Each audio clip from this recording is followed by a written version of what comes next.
An entire world is ready for you to start your career teaching the path to wellness. Mastering the science of mindfulness. And the art of coaching. To help clients achieve mental, emotional, and physical betterment of life. Through movement, nutrition, recovery, and regeneration. Because impacting one person impacts a family. Impacting a family impacts a community. And impacting a community impacts the world. Become an NASM certified wellness coach.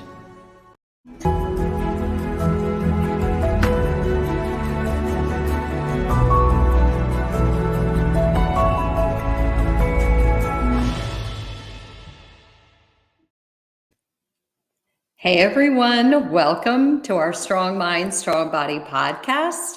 I'm your host, Angie Miller, and today we are going to talk about tips to add holiday happiness, right? There's so many, we open up so many articles and hear on TV how to deal with holiday stress, but I want to reframe that today and talk about how we can add a little bit of happiness and joy to our holiday season.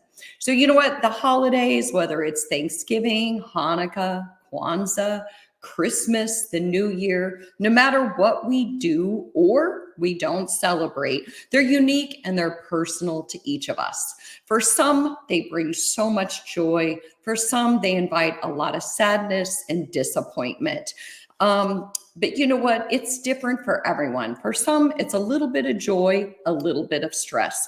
I think for many of us, our feelings about the holidays change every single year, depending on our circumstances and what's going on in our lives and what's going on in the world around us. I think the holidays look different the past couple of years during the pandemic. For sure, for many of us, it impacts our decisions about large gatherings and things like that.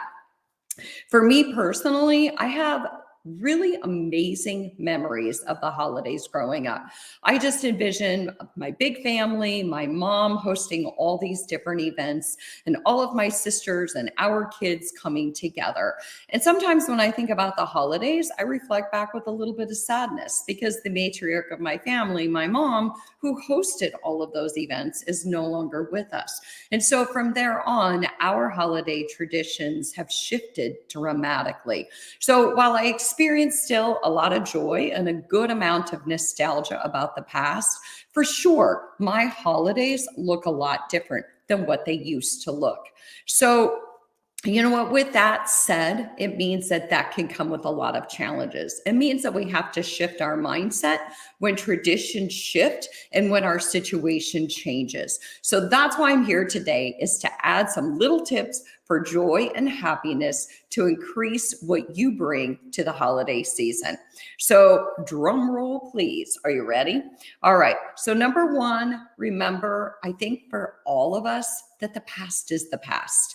No matter what the holidays brought us last year or the year before or 20 years ago, I think sometimes it's very helpful to approach every holiday season with a clean slate, a mindset of what can we create and what kind of possibilities can there be this year? Because we know that we can rewrite the script every year. There are a lot of people throughout the year that maybe they've ended significant relationships. Maybe they've gotten a divorce. Maybe they've moved. Maybe they've purchased a new home and don't know anyone in their neighborhood. So that brings a new set of traditions and a different nuance to all of our holiday seasons. So if we just consider that we get to rewrite the script every year, then we consider that we get to create new memories. So just, you know what? It's a story that we all have yet to write, right? So consider that. Remember that the past is the past and the future is whatever you want it to be. So my second tip for adding holiday joy and happiness is to schedule realistically and to avoid overscheduling. You know, even if you don't have a super busy holiday schedule, holidays are notorious for being busier because you know what, there's more traffic, There's more lines when we go shopping. Even the internet is more crowded and it's more difficult to get merchandise right now. So just avoid overscheduling, because we know that overscheduling is like a killer of joy. So some of us like to look at it as being an eternal optimist, or at least that's how I like to reframe it, because I'm a consummate overscheduler. And I like to think that I'm an optimist. I always think that I can accomplish more in less amounts of time. But oftentimes that just leads to increased stress, less sleep, and me trying to do too many things at once. So really, we have to recognize our limits, especially at the holidays, and be willing to schedule ourselves realistically. So a couple of suggestions on that.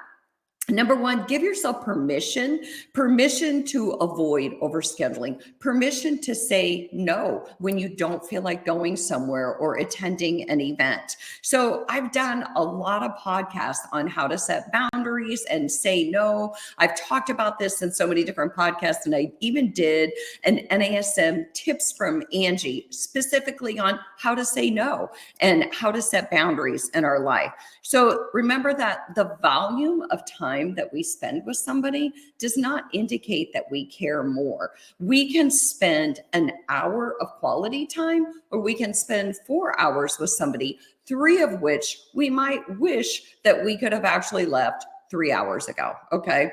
So just consider setting boundaries when you're thinking about trying not to overschedule. Be willing and give yourself permission to say no when you need to. I've heard a lot of people throughout, or kind of through this pandemic, say, you know what, I don't feel as social as I used to feel.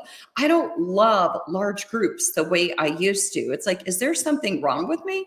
And I don't think so. I think that throughout the pandemic, we learned to tap more into our value system. We got more comfortable with being home and just, making our home a haven. And maybe we don't enjoy those big social gatherings the way that we used to. And it doesn't mean that there's something wrong with us, or that we can't still enjoy the holidays if we're not doing all those things that we used to do. And so that leads me to, when you are thinking about the holiday season and making sure that you don't overcommit, then remember also, let your values guide you, right? Before you say yes, just ask yourself, is this something I would really enjoy doing? Is this something that's important to me? Does this align with my values? Will it contribute to my career, or whatever it is that is most valuable to you?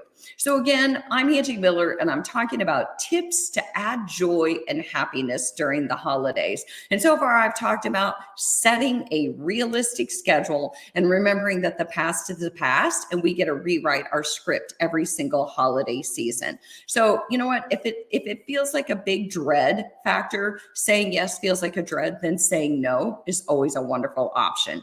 And remember that when it comes to scheduling, shoulds are kind of shame building. So shoulds aren't a great way to make a positive decision. If right away when you're thinking about, should I say yes or should I say no, the should in and of itself is an indicator that that may not be something that brings you joy. Because you know what, shoulds feel like obligation. I should go over there because I know that, this person needs such and such. But maybe if we know it's something that we really do need to do, but it does still feel like an obligation, a simple reframe can make a difference. So something like, I could go over there because I know it's the right thing to do, that indicates possibility instead of obligation. All right. So how about, I think another great way to add joy and happiness to our holidays is to make sure that we make a plan. So you know what, maybe this holiday season is different. Maybe your life is different. Like I said, some people have ended significant relationships. Maybe we've moved. Maybe it's just very different for you for whatever reason. So make a plan. What if we made it a goal to make one plan for every holiday that we celebrate?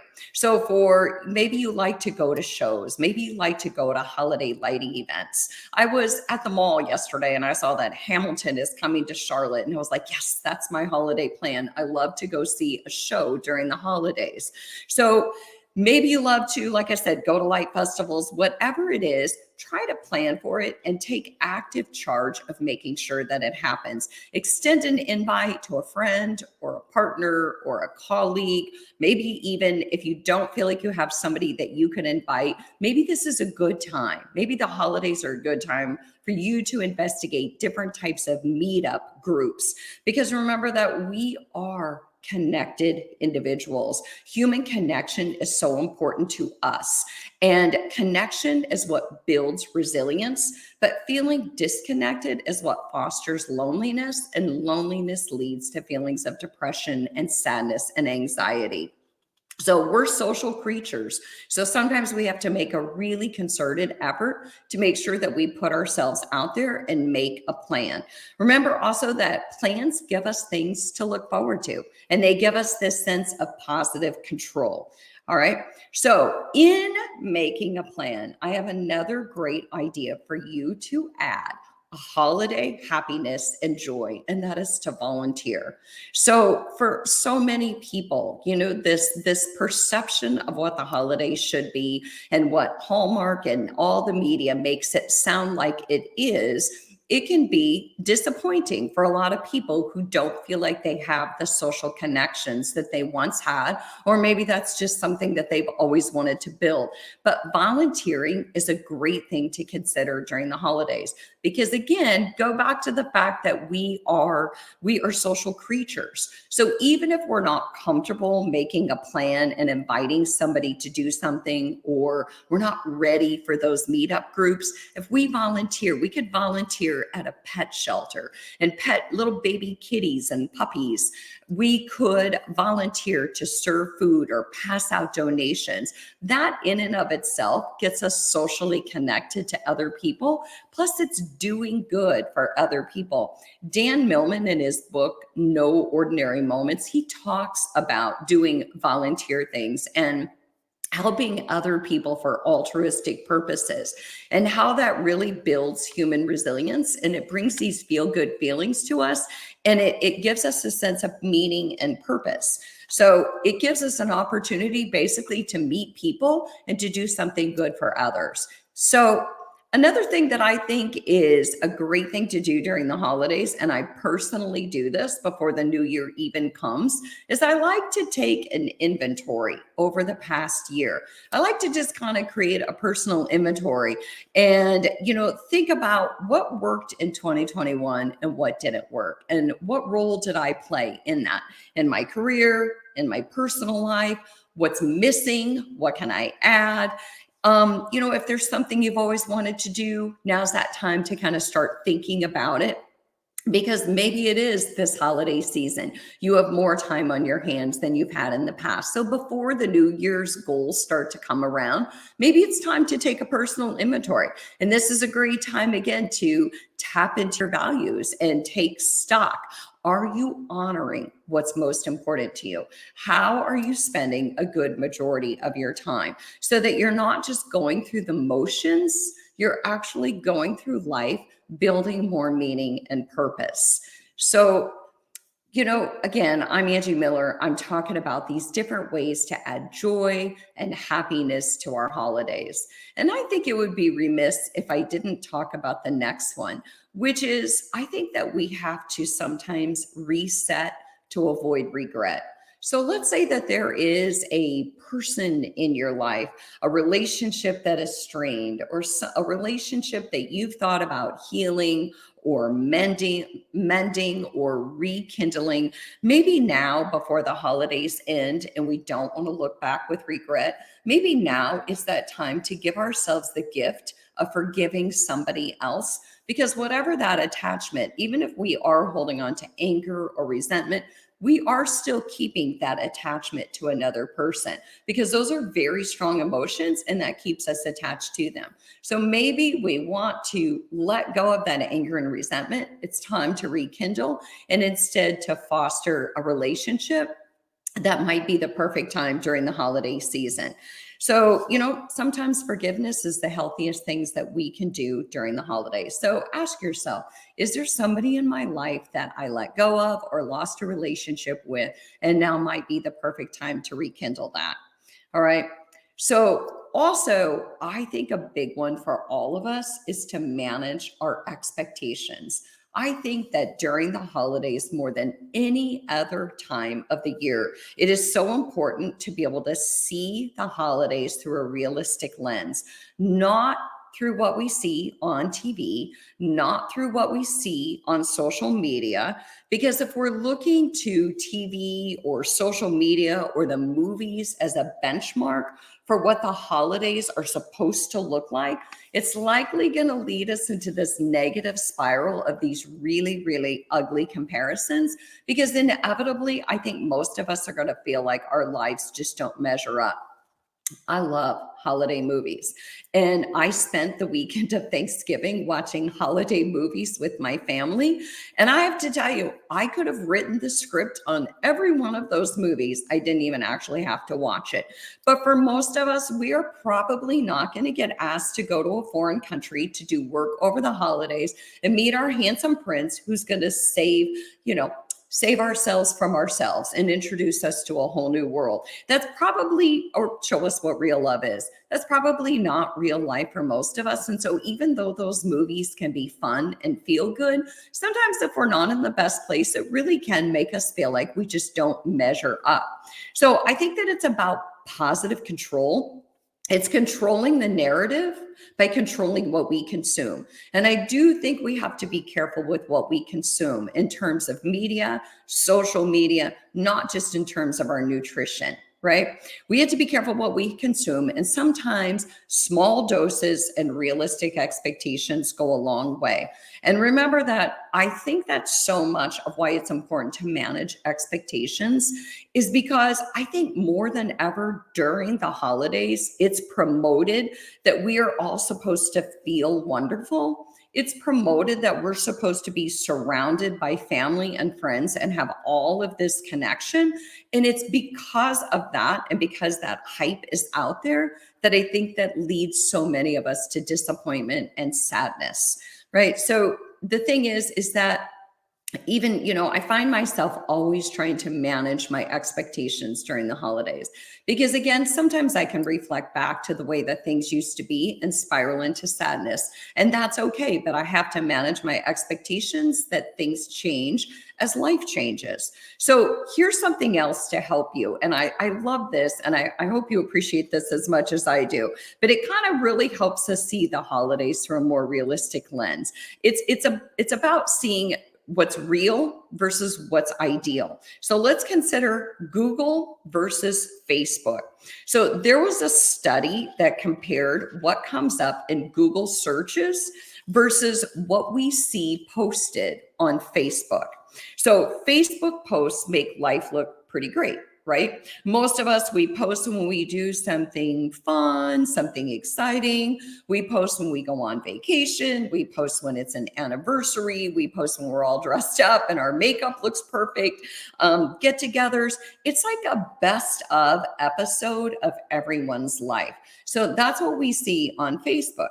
However, in Google searches, research supports that in Google searches, there's a lot of searches that indicate relationship problems. So people are doing a lot of Google searches about relationship problems, intimacy problems. I'm not going to deep dive into that one. Addiction, depression, anxiety, body image. There was actually a study done, and I hope I don't butcher his name, but it's Stevens Davidowitz. And he did a study that compared how women complete the phrase, my husband is. Let's not go there. My husband is, and then it was, my husband is on Facebook versus my husband is on a Google search. And so the completion of those phrases look very different on Facebook than they did on Google. And in his book, Everybody Lies, he indicates that Google searches are like truth serum for humanity. They tend to reveal our real concerns. Whereas again, Facebook, we tend to put the best of episodes out there. So why do I share this? Because I think that it's especially important to remember that social media and TV promote these idealized versions of what life should be. at any time, but especially during the holidays. And so I think it can lead to a lot of increased disappointment and sadness. So I think it really does pay to be realistic. So next time you think about that, think Google versus Facebook. All right. So again, I'm Angie Miller. I'm sharing some tips on how to add a little bit of joy and happiness to your holidays. So my next suggestion is if we want to increase happiness, then I think acceptance is key. So I think that I mentioned earlier that sometimes I slip into sadness during the holidays, and I think all of us do. And I think we have to give ourselves permission to feel sad when we feel sad and to feel whatever we feel when we feel it. Because acknowledge how you feel and accept that it's okay to feel that way, if only for the moment or maybe a few moments.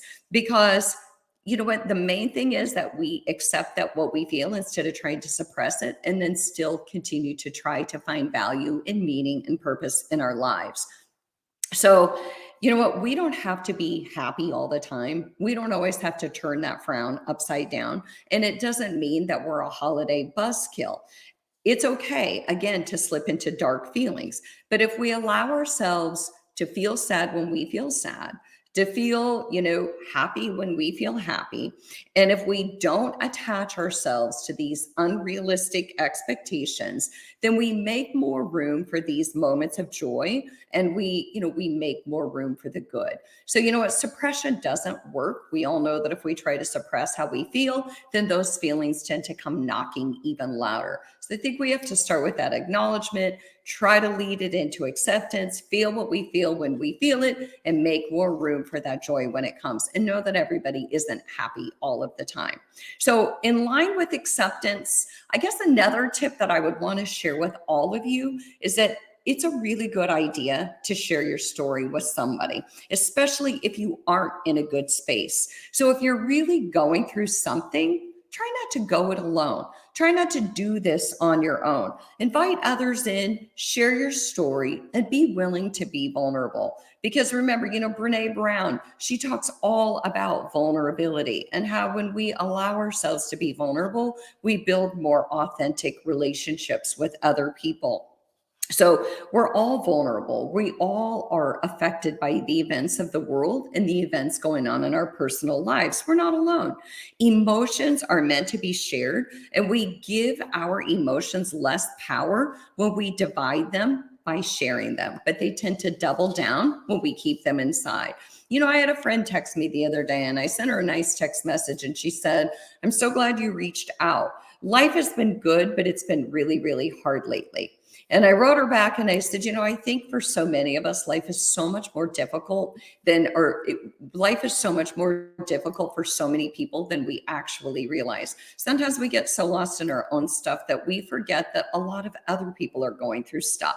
And if we share our story, we give them space to share theirs. So maybe we share it on the phone with a friend. Maybe we share it over Zoom. Maybe we share it with a parent or a sibling or a coworker, or maybe we hire somebody professionally that we can share it with.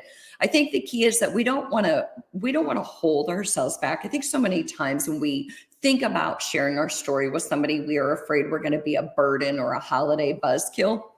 But in fact, first of all, again, most people are going through something. And so I think that they would welcome knowing that somebody else is going through something too, and they're not all alone out there, especially during this holiday season.